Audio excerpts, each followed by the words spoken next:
Welcome to the Real Joe Show. We got a special guest today, Michael Kane from Kane Mills Media.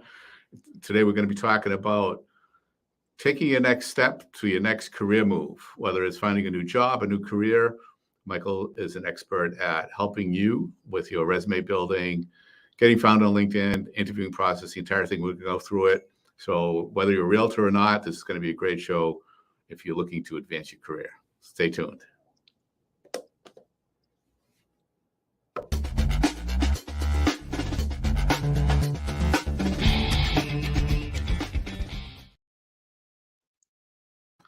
Welcome, Michael. Hey, Joe. How are you? Great. Thanks for coming on the show. Let's back up and let's tell people how we know each other. We met working for William Ravis Real Estate several years ago in Massachusetts on Cape Cod, and yes. I mean no longer on Cape Cod, and you still are. I'm still here. Yes, you are. But does that matter anymore? No. I don't have a single client on Cape Cod right now. That's funny. To put it in perspective, I have had more clients in Colorado than I've had in Cape Cod. Well, there's the job market for you for Cape Cod. That says a lot, right? Afraid so. Unfortunately, yes. So how did you get into this line of business? Give us a little bit of that. It's so funny. I've done all sorts of things over the course of my career. You could say I've made all the mistakes so no one else has to. Long story short, my background is mostly in research and marketing.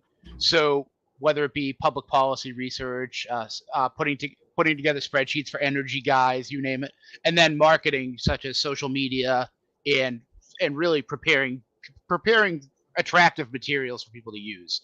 I noticed a few things that I was good at, and I decided I was going to put together a small branding firm for small businesses on Cape Cod. And what's funny is that it started out that way in 2020, but family members kept coming to me with resumes and kept coming to me with career questions. And I found out that I was way better at that than I was at the general marketing, because I really sat down and I loved getting to know everybody. So between family members and friends, I got to know people super, super well. And I got really good practice on not only doing the research and helping them prepare the documents, but helping to build their networks and getting personally invested. And I think that's made all the difference. So let's break this down into sequential order, if there is such a thing. So starting out, everybody has to have some kind of resume. Yes. Back when I was looking for a job, which seems like a while ago, even though it hasn't been that long, the resume building was pretty straightforward. It was typically one sheet, and it was taboo to go beyond that. And from what I understand now, that's not the case anymore. So what is it somebody should be looking for to put on the resume? Length, details. Give us a little background on that. I'm old enough to remember the one pager myself. And when I was young, my resume was one page. When I deal with a client, my goal, unless they are a senior executive, C-suite level, or an academic, which I don't take too many of, is to get it to 2 pages, two sides of one page. Long story short, right now, when you submit a resume to a corporation or even a small to medium-sized company that outsources some element of their HR, they're going to put it through a scanner. And that scanner is going to search for keywords. Or if you emailed it to them, they're just going to run it right through the computer, and it's going to gauge all of the keywords and then try to match that up with the jobs. Gotcha. So long story short, you'll get scored, and it's either high enough or it's not. And I found that if you want true affinity, if you want matches, more is better to a point. So 2 is good. 3, no. 3 for some, 4 for nobody. If you're an academic, that's a CV. That's a whole separate document. Gotcha. But as far as resumes go, you want your work history to be there. Do you have to include that time you worked for 30 days at a gym, or that time where you were at a restaurant for 2 weeks and hated it? No. Absolutely not. You don't have to include. And So if they should ask it you all for, oh, go should ahead. it all be relevant? Should it all be relevant to the job you're seeking? What you're Yes. showing? Ultimately, what you want is, again, like a lot of the descriptors say, relevant experience.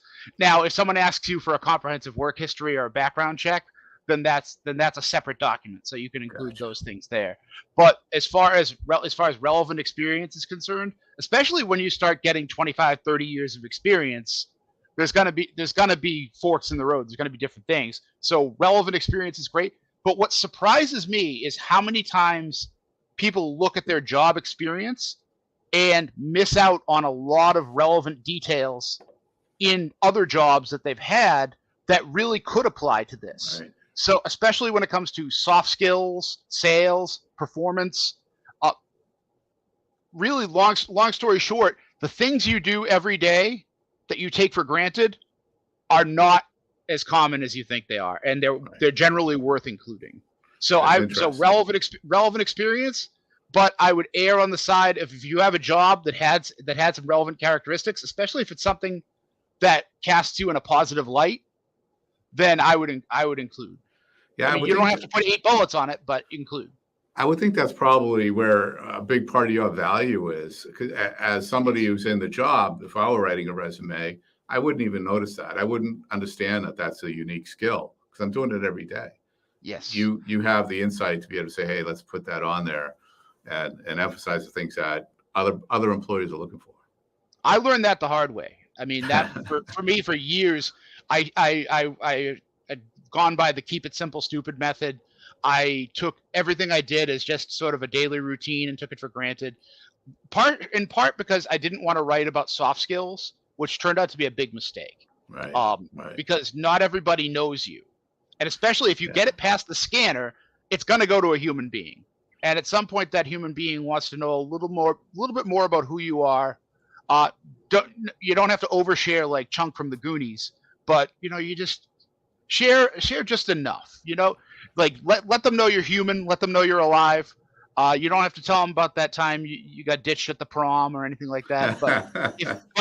But if you can say, if you can demonstrate reliability, if you can demonstrate upward progress, if you can demonstrate working with customers, think if you can demonstrate taking a project from beginning to completion, those are all positive things that frankly are not as common as people think. Yeah, yeah, it's interesting. So, yeah, I do a lot of hiring in the real estate business. I'd like to do more always. Yeah. So I interview a lot of people, and what's interesting, realtors don't even bring a resume for the most part. Several do. For the most part, they don't. They're just relying strictly on what you're saying is the hard stuff, the numbers. And when I'm trying to evaluate a candidate that's going to fit into our culture and be a good human being and get the tasks done, numbers don't tell the story. No. I think having that resume, like you're saying, and looking at the soft skills and looking at the details and other things they've done in the past would really help tell the story to round out that person and make sure they're a good fit for the culture. Right. And it So, also makes your job easier too, because you know what questions to ask. yeah, And it gives you a sense of, okay, what are some of the strengths? What are some of the weaknesses? What can I work with? And how can I not only hire this person, but also how can I coach them down the road to get the most out of them too? right. So it gives you a huge benefit to not only see what they can give you today, but what they can give you tomorrow. That's right. That's right. All right. So now we have the resume done. Yep. And what's next? What's the most important thing that they should be doing next? I'm going to throw one last thing on the resume. Okay. Okay. So when you're doing your bullets, make sure that you give a sense of the size of your work, the size of your department, and the scope of your work, and use effective action verbs at the beginning, particularly verbs that match what the job description is looking for. But now, yeah, if we want to, did you want to go to LinkedIn? Sure. I think that's probably the most important.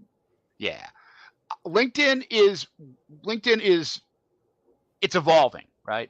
So in no small part, when it first started out, it was pretty much what you see is what you get. It was posted resumes, posted jobs, and limited interaction. Now the interaction and the content on LinkedIn has become a huge part of it. Now, what's beautiful about it is that it discourages large amounts of political debate, and by putting a person's real name on it, it discourages a whole lot of vitriol. So it ends up being a much more professional, pleasant environment in which to get to know people, which is its first advantage. The second advantage is that you can really contact just about anybody. Now, they don't necessarily have to get back to you, but Right. if you have InMail, you have the opportunity to make a positive impression on any number of people. What is InMail? Explain Sure. InMail is part of is a premium service where you can send a direct message to nearly anyone on the service.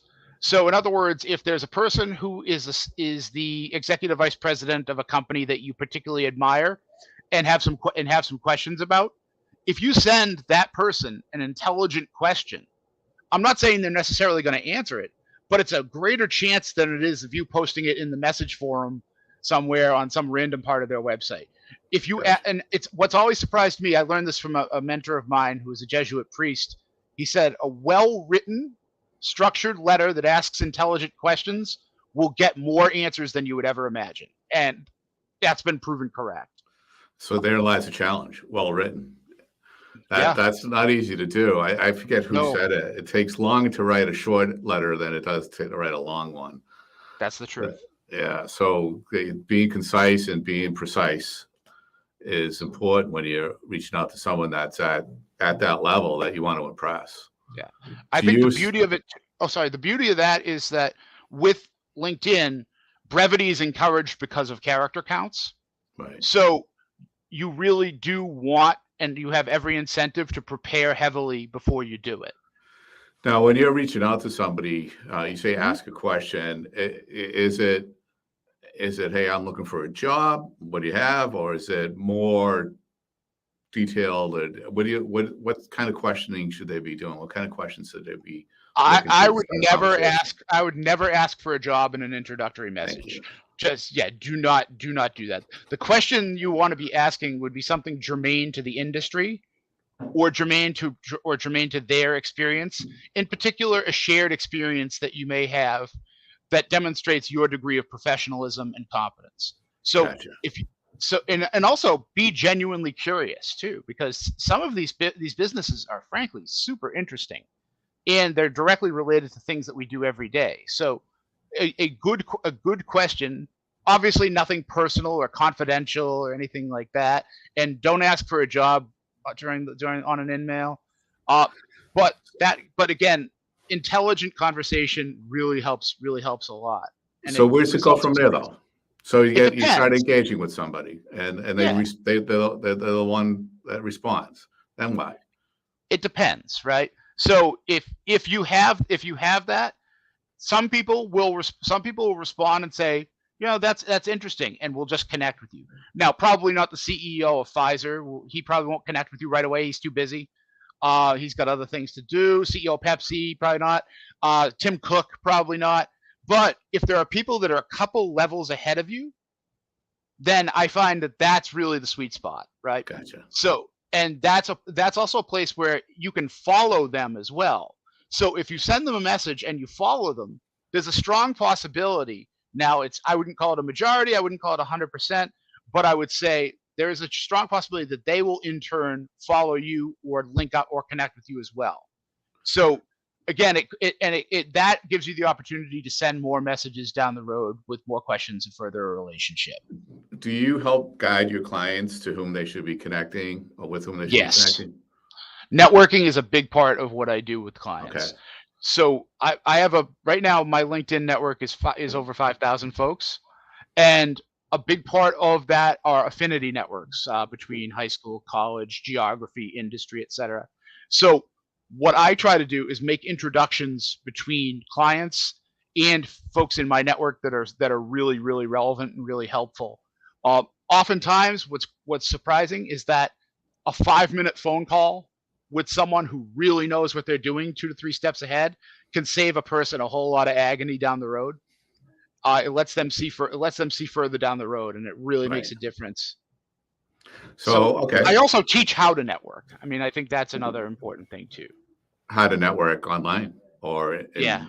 Okay, Really online. I can teach them how to do it on person. It's also how to do it in person, but so much of that is going to depend on where the company is, who they know, right. what they join, etc. So it's almost better to teach them online first. It's paradoxical, right? You'd think teach them in person then online, but in today's climate, it's almost like you want to teach them online and then shift to in person once they get meetings. Gotcha. Yeah. And so you actually walk them through the whole process and get them comfortable to be able to do it on their own at some point. That's right. So we start each client and I start with an interview. So I'll interview the client for probably an hour and a half to 2 hours. We'll determine what you're interested in, what you're not interested in, what jobs you had, what jobs you liked, what about the jobs you liked, what about the jobs you disliked, what sectors do you have expertise in, where do you have education and training, where do you want education and training, and where would you never get education and training. Right. And so we work for about an hour and a half, 2 hours to get that going. And then we look at some sample jobs that they might be interested in. So we pick 5 to start, between 5 and 7 to start. And then from there in those job descriptions, we work together to draft a resume that is appropriate for those jobs. Gotcha. That obviously there's going to be some keyword tinkering for each distinct resume that gets sent out, but we want to formulate a solid base resume, and that base resume can kind of minimize changes going forward. So what's the order from when the application goes out or the resume goes out and the networking piece? How does that all tie together? It's simultaneous because right now I'm not telling anyone to fish with dynamite, but right now, because of technology, you can have thousands of people applying for one job. True. And it ends up being it ends up being a situation where people will get online and complain, oh, you have to know somebody, or you have to have this score. And it's like, the answer is yes to both in some ways, right? So people are like, it's all luck. And it's like, no, it's not all luck. It's all network. No, it's not all network. It's all merit. No, it's not all merit. It's a combination of those, and it's going to vary at all times. So you really are better off trying to have all 3. I know there's only so much you can do about luck, but at least as far as maximizing your networking and your skill sets. How much research should the individual be doing into the companies that they want to, what they think they want to apply to, and where they want to work? Is it that sounds good and throw it out there, or do you ask them to do a bunch of research on that company, make sure it's going to be a good fit? And what is that research, if it is? I think in some occasions it's appropriate to do that. In some situations, because of the volume that has to go out, it's almost like we can cross that bridge when we get there. Gotcha. Now, if it's a small to medium-sized company, you want to do a bit of homework because you want to make sure it's going to be open in the next year or two. You want to make sure the lights are going to stay on, especially if you're following somebody or you're jumping from door to door. You want something. You want a sense of the stability and steadiness of where you're going. That's important. Gotcha. But when it comes to other companies, there are sites like Glassdoor.com that provide a lot of employee reviews. Now, people say, "Oh, those are biased" or whatever. It's like the more detailed ones will give you a greater sense of the company culture. They'll give you a sense of really what things are like at each level and whether the employees have confidence in management. Right. I think that's one of the more important features of Glassdoor. As far as other research, your networking is going to be critical to that. You're going to want to reach out to people at companies that you're interested in, and especially folks that have some degree of HR experience and who are familiar with the distinct process within that company.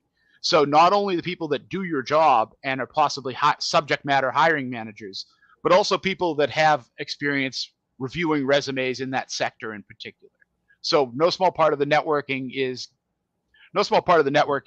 getting people in touch with as many folks at as many companies as possible that they'd be interested in.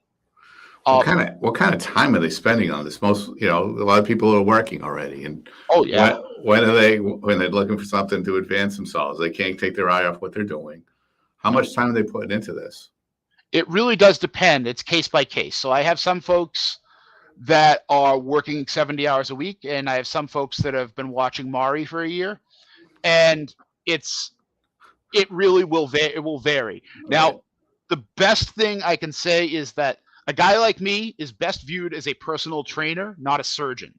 Okay, so if you need the surgeon, then there are other avenues to pursue, right? So, in other words, perhaps Got it. going back to school full time, or trying to get your debts paid or your criminal record expunged, things like that. I make no judgment. But for me, the biggest thing that I can provide is structure and discipline, and it enables a person to make the most of perhaps that hour a day that they have, or 30 to 45 minutes a day. And that's one of the reasons why getting things right for the resume and LinkedIn at the beginning is so critical, because it enables you to send out resumes to different companies with minimal changes. And you're also not constantly having to reevaluate who you are and what your elevator pitch is and what your story is, because you've solidified that up front. Right. Great. All right. So now we get an interview. We get the call. Yeah. And you want to go. What's your service there, or do you provide anything to help people get through that? Yeah, we do a model job interview together. Okay. So the biggest thing that person can do is send me the job description, and I will do some additional research to prepare as well. Now, there are some industries that I am ultimately not super comfortable with. So in other words, if you're going for a PhD in astrophysics and you're looking for a university professorship, I might not be the guy. And if I'm not the guy, I will refer you, if I can, to someone who is that guy. Okay. But if you're looking for a job in subject matter that's pertaining to business or the liberal arts, or nonprofits or government, then those are things I can be more helpful with. So what I do is get the job description, we prepare, we check out. Okay, have you networked? Have you contacted the hiring manager? Do you what is your base knowledge of this company? Then, important thing is that we prepare a set of questions, and then we just do it. We just drill it, and because the biggest thing with job interviews is that folks don't have their story straight before they go in there. They don't know what they want. They don't know what to say. They don't know how to describe it, and they end up either winging it and saying contradictory things, or they end up in a situation where they freeze, mm-hmm. and they miss details. Right. So the biggest thing is just going through not only the job description, but their personal history and how that personal history connects with the job description. And also, an important thing, and this is especially true for older applicants, and I hate to say this because it stinks out there, but make sure that you talk in terms of your 5 and 10 year goals. Gotcha. And when I say 10 years, I mean it. Right. I mean, because if you go in there with 1 year, 2 year goals, people are going to make presumptions. They're going to make presumptions that either you're coasting for retirement, or they're going to make presumptions that you're looking to jump, and especially if you have a resume where you have jumped before, they're going to make a presumption that you're going to do it again. Okay. Right. So if you go in there and say, this is really where I fit, but not only this is how I fit now, this is where I'd like to be. This is how I'd like to improve. Now, don't go in there and go, I want to be the CEO of this company. That's not what I mean. What I mean is, these are some skills that I would like to acquire. These are some talents that I would like to deploy. And these are some individuals that I really have seen online and really admire and would like to work with at some point on some projects. And show that enthusiasm. Show that you are goal-oriented and have a long-term vision of the future.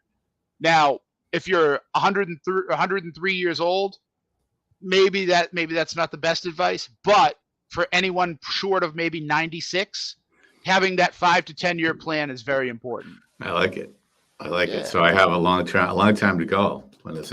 Oh yeah, you're a youngin. You got this. There you go. All right, so we're through. We're at the interview. What else is a part of the process that you can help us with, or you can help people with? Follow up is very important. In other words, if you've concluded the interview, you don't have to send them a bouquet of flowers. That's fine. You don't necessarily have to add them to your Christmas card list, but a nice email to the people that spoke with you is very, very helpful, especially if you can mention something specific from the interview, not in like a cloying, suck up kind of way, but just say, one of the things I really appreciated was that you asked me about this. Right. Or one of the things that I really like about your company is this. Like, Gotcha. show that you were paying attention and that you weren't just staring like a ghost and going through the motions. Right. That's helpful. Also, if you have the contact information for anyone who greeted you at the door, so in other words, if a secretary introduced you, Yeah. it would be helpful to mention, to either email them to or mention them in a positive light, because you want to make it crystal clear that you're not only there as someone looking for a job and a paycheck, you're looking to invest in the relationships as well. Nice. That's gold right there. Yeah. That's very cool. I think the biggest thing, like overall with all this stuff, to put it in perspective, is that it becomes a disciplined practice. That my job is the personal trainer. And to quote Tony Robbins, most people don't need the $100,000 trainer and the $100,000 equipment. They just need someone to stand behind them and yell, "Run!" And I think a lot of what I do for folks is get some really, really talented people to, first of all, realize how talented they are, and then second of all, get them moving on a regular routine to build the resume, build the LinkedIn, and to build the skill sets. Because there's so much free content and low-cost certification now that it's a really great opportunity. It's a great time to learn a new skill. It's a great time to make changes and shift. So how early in the process of somebody thinking about making a change should they call you or email or find you online at kanemm.com? Yeah. So I do a free 15-minute consultation. So you can go as early in the process as you want, pre-process. The second you have the thought, you can just register for a free 15-minute. We can have that conversation. And the biggest thing is, for me, is I don't mind solving somebody's problems in 15 minutes. Okay. So if they call me and we can solve the problem in 15 minutes, fantastic. If they need more comprehensive services to keep them on track, then I have a package for that. But long story short, start early. A coach is helpful because you really will find yourself reinventing the wheel if you're not careful, because it becomes tempting to say, well, this is this and this is that, and I'm busy. And the irony is that if you're not busy, Parkinson's law will get you. You will fill the time and waste the time while you're getting it done. Right. But also, if you're too busy, you'll make excuses not to do it. So on the flip side, and the thing is by introducing a coach to the equation, the biggest benefit I can provide is structure, reminders, instruction. But in a lot of ways, it's having someone there to provide accountability, to provide that double check. And also, like, a lot of what I do is, if I have a client who's in a difficult work situation right now and wants to get to a better one, sometimes just listening. I mean, sometimes just taking the call, doing the Zoom, and just hearing them out, because that will make a huge difference for that person. Because A, it's less money they have to spend at the psychiatrist or the bar. B, it keeps their marriage in decent order because they're not complaining to their wife or their husband 24 hours a day. And then also C, it gives them a concrete way to take action and to do something. Give me a second. You're still there. I just got to get this camera back on. Here we go. Yeah. Okay. So that helps. It gives them a concrete way to take action. Yeah. Has it ever happened where you spend 15 minutes and somebody say, you know what, I actually really like my job now that I think about it, and that's the end of it? Mm-hmm. Yeah. I've convinced people to not go to graduate school and spend $130,000. That I enjoy. I mean, there comes a point where you have to ask like 3 or 4 questions, and when you get the answer to 3 or 4 questions, you kind of know this person's in a really good situation.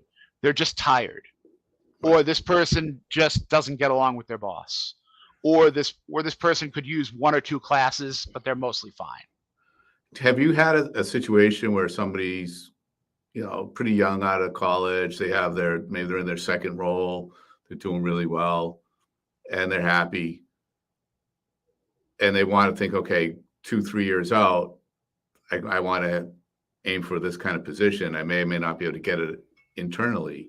So they come to you and say, okay, how do I start working towards that? Was that They something you can certainly help they somebody? certainly can. I can do that.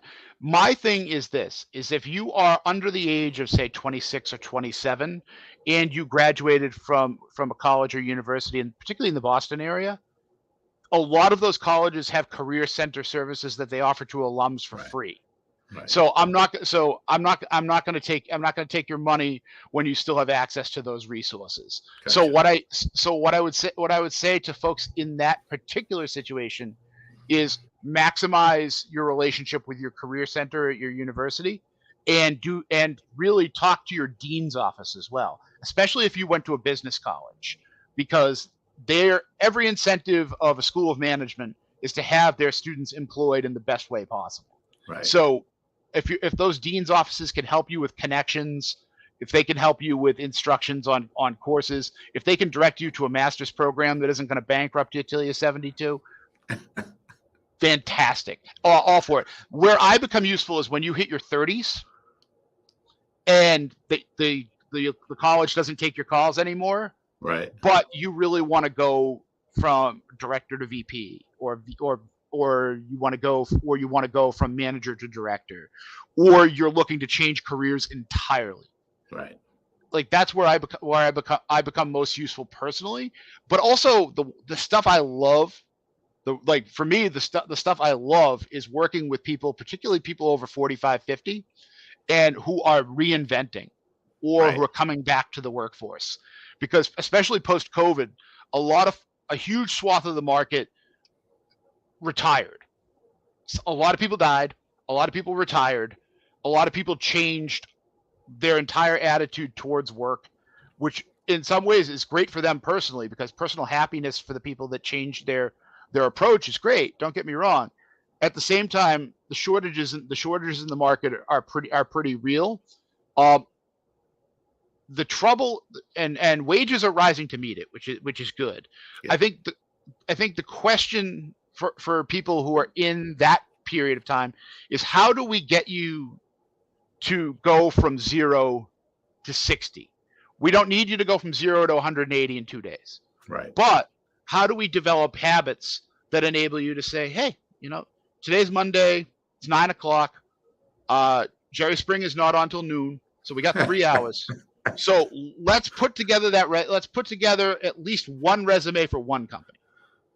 Or let's say, all right, in 2 hours, can you find 3 jobs that you would not mind? Right. And start small, start there. And then let positive momentum build. And then people get more and more active as time goes on. And it really makes a difference, because you'll see guys who have been out of work for a year and a half really start to take action. And the biggest thing is momentum, is movement, it's inertia. It's breaking that pattern and getting going. Yeah. Great. Good. Well, we went longer than I thought we would. Trying to keep it away from going black like we did. Sure. Glitch with the camera, but this has been eye-opening to me. And I'm in this business of hiring people, and recently went through got my new position here just less than 2 years ago. And I found this very interesting. And looking at it from a dad of a couple of boys who are in their mid to late 20s, I can see how a lot of this could be helpful to them and to all their friends and family. So I'm going to be sharing this out, make sure everyone sees this. Any last words on what people should expect or how they should get in touch with you? Sure. You can go to my webpage at www.kanemm.com. You can also get there through www.kanemillsmedia.com. The best thing to do is book a free 15-minute consultation with me. We can get on the horn, and really we can go over your stuff and see where you stand. And if I can solve your problem in 15 minutes for free, I'm a happy man. You're a happy man. In the event that you have other things that you want to do, let's put together a plan. Let's really go. The package is pretty comprehensive. I'm not that expensive. It's worth it. So feel free to contact me there anytime. Fantastic. Thanks so much, Michael, for coming on. It was a wealth of information, Best to you. Stay on board. I'll see you after the show. Joe, 100.